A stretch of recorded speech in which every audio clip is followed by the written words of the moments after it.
À la une chance pour la paix en Syrie.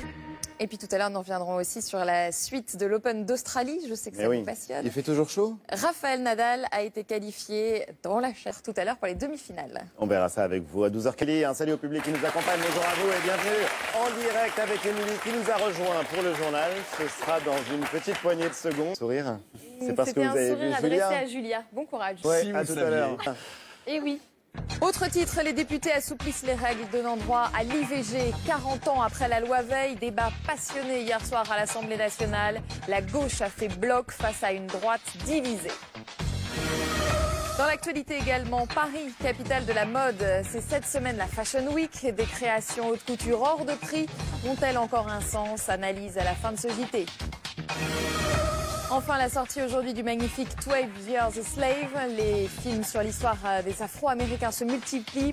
Effet Obama sur Hollywood. Analyse tout à l'heure. Et depuis 3 ans, l'opposition syrienne et l'Occident demandent le départ de Bachar al-Assad, mais il est toujours là. Son armée regagne du terrain, les rebelles s'entretuent et lui se voit déjà candidat à sa réélection. Alors, le président syrien a-t-il déjà gagné? Analyse de Milan Poyet.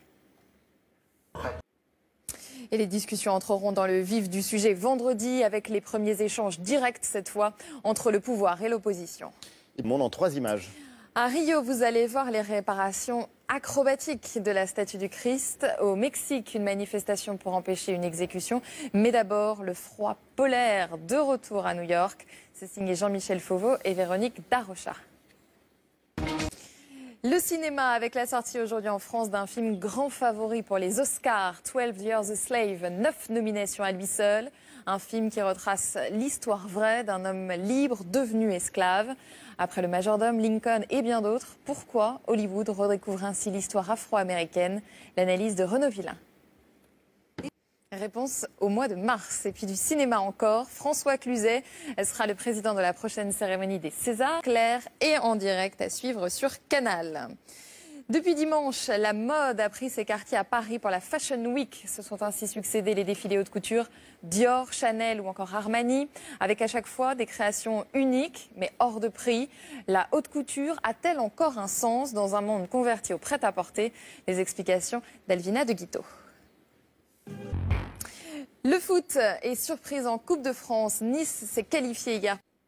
Marseille qui a perdu sa dernière chance hier d'emporter le moindre titre cette saison. Suite de la compétition ce soir, avec notamment Paris qui reçoit Montpellier. Et puis du tennis à l'Open d'Australie. Nadal bousculé, mais Nadal qualifié. Le numéro 1 mondial, Roger Federer qui vient tout juste de battre Andy Murray. Ça s'est joué en 4-7. Très bonne nouvelle. Dunk. Sport aussi. Oui, on reste dans le sport. Le dunk, tout le monde sait ce que c'est. C'est quand on met le panier comme ça en basket. Je le fais super bien, non? De Michelle Obama qui le fait évidemment beaucoup mieux que moi. Des premières dames. Ça l'empêche pas de dunker. Je ne vous fais pas le mauvais jeu de mots que Michelle Obama est bien dans ses baskets. Non, en revanche, vous pouvez lancer le zapping. Alors zapping.